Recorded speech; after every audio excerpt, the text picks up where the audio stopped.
Bonjour et bienvenue dans ce nouvel épisode du podcast Incarner son soleil, un podcast sur la vie en général. Et oui, j'ai retiré tout le côté spirituel, développement personnel. Juste vivre et juste se poser des questions pour vivre au mieux, tout simplement. Alors, de quoi j'ai envie de parler aujourd'hui ? Et je pense que ça ne va pas vous surprendre, ce sera toujours sur le côté objectif et atteindre ses rêves, atteindre ce qu'on désire mettre en place.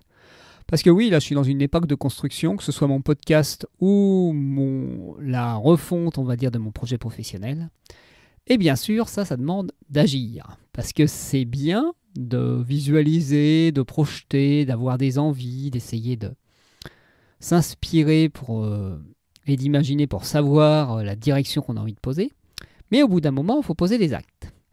Et parfois, poser des actes, même quand on connaît la direction et qu'on connaît l'objectif, c'est pas toujours le plus évident parce que là, on en revient au sujet d'hier, faut faire des efforts, faut dépasser certaines résistances, certaines peurs, de faire des erreurs, de ne pas avoir le bon résultat, entre guillemets bon résultat. Je réaborderai plus tard le sujet du bon ou du mauvais résultat parce que là, je pourrais en faire un épisode bien long là-dessus. Donc dès qu'on a fixé le cap, on a souvent envie de planifier notre itinéraire et de mettre étape par étape ce qu'on a à faire.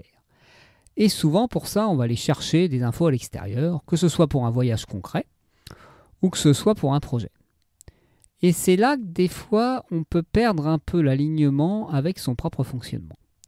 Parce que les conseils qu'on va trouver à l'extérieur sont des conseils qui sont adaptés à la personne qui les fournit, ou à la personne qui écrit le bouquin, ou voilà. Ça correspond à son filtre, à ses croyances, à ses valeurs, à ce qu'elle recherche, ou aux endroits où elle a des facilités.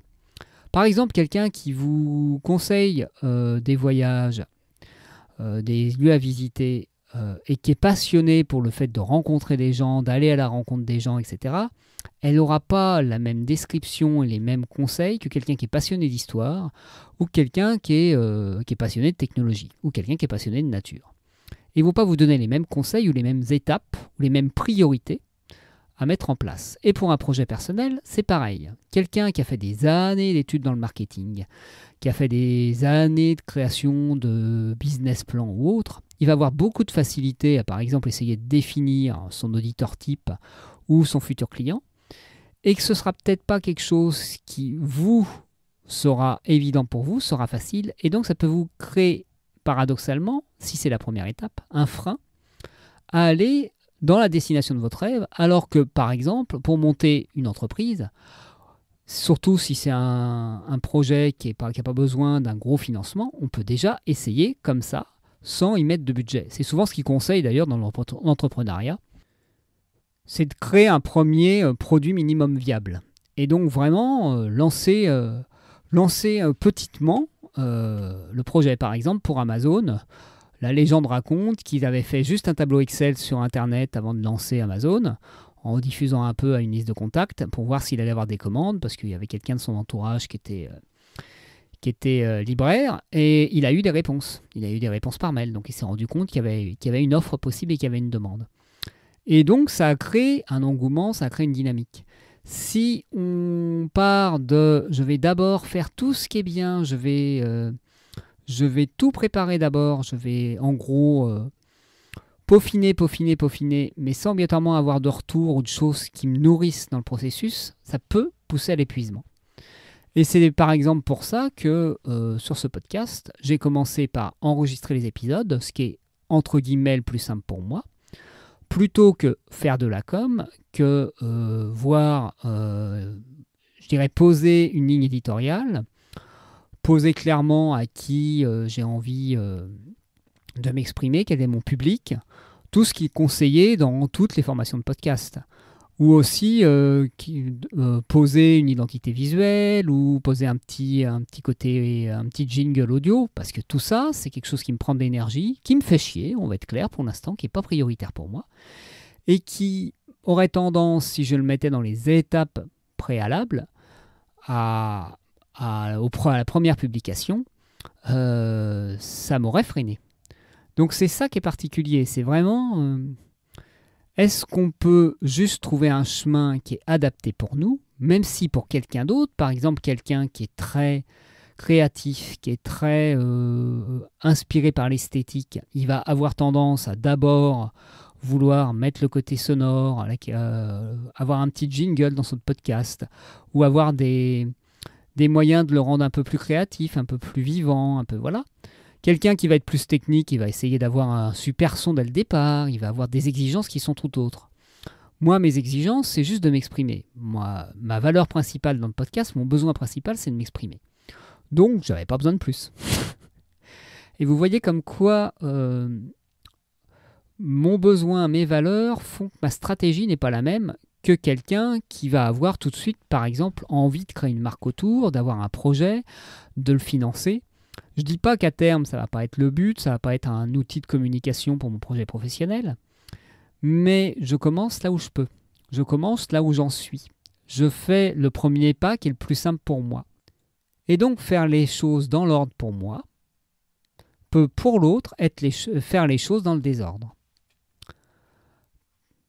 Et ça dépend de chacun, ça dépend de nos fonctionnements et de ce qui est juste pour nous.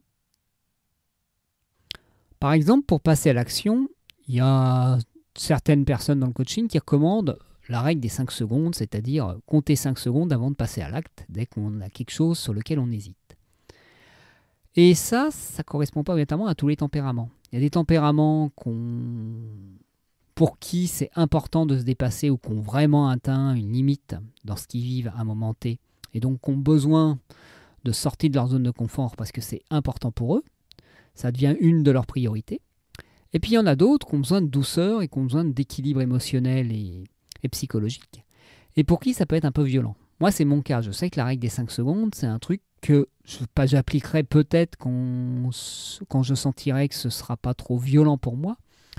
Mais pour moi, c'est une technique de barbare, c'est une technique de guerrier. Là, je parle bien sûr avec mon filtre.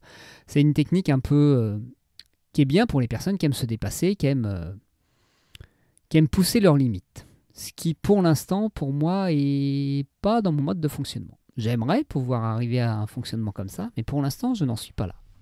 Et donc, j'accepte aussi de me dire, ah, cette méthode-là, elle est peut-être bien, elle est peut-être adaptée pour moi, mais c'est pas encore mûr pour moi.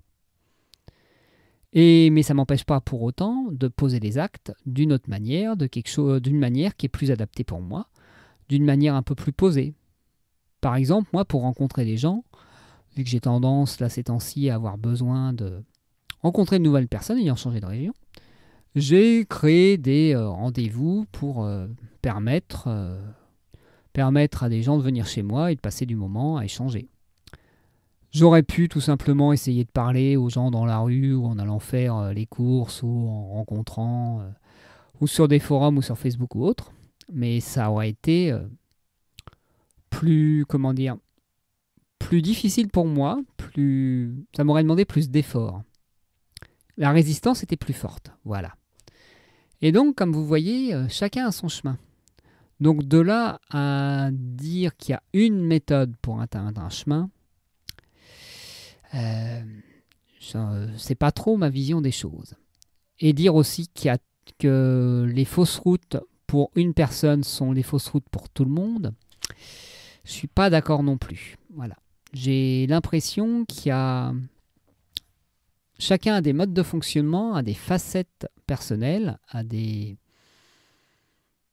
manières de fonctionner personnelles qui font que ce qui peut être adapté à l'un, par exemple passer des heures sur un coussin à méditer, peut ne pas l'être à l'autre. Moi, je sais que ce qu'il me faut, moi, c'est du mouvement. Je peux un peu méditer assis, mais pour ma part, ce qui vraiment libère des choses et me fait du bien, c'est la danse, quoi. C'est de passer par le côté corporel. Alors, je vous conseillerais, pour vos projets, quels qu'ils soient, d'aller certes chercher de l'information à l'extérieur. Ça me rappelle un peu ce que j'avais déjà dit sur le côté coach et thérapeute dans le 2e épisode. Mais surtout, d'écouter votre rythme et de suivre votre chemin. C'est vrai que cet épisode est assez proche, mais voilà, sous un autre angle. Et surtout, autorisez-vous à tester des choses, à suivre des chemins détournés, à à tout simplement vivre votre vie comme vous êtes et comme vous avez envie d'être. Si vous avez envie d'être doux avec vous, soyez doux avec vous. Si vous avez envie d'être progressif, soyez progressif. Si vous avez envie d'être radical, soyez radical. Si vous avez envie et sentez que c'est juste pour vous de suivre une méthode extérieure, un protocole, voilà. Moi, c'est pas mon fonctionnement, mais voilà. De suivre au pied de la lettre une routine, faites-le. Parce que peut-être que c'est quelque chose qui vous correspond.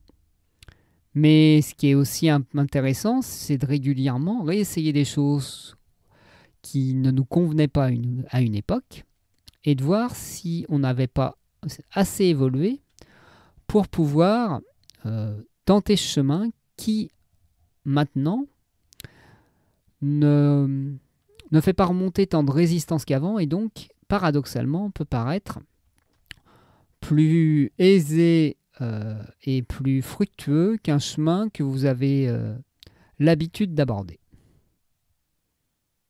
Et bien sur ce, je vous souhaite une magnifique soirée et je vous dis à très bientôt pour un nouvel épisode. Et surtout, n'oubliez pas, la vie, ça se vit. Et donc ça se vit dans l'action, pas dans la tête. À bientôt.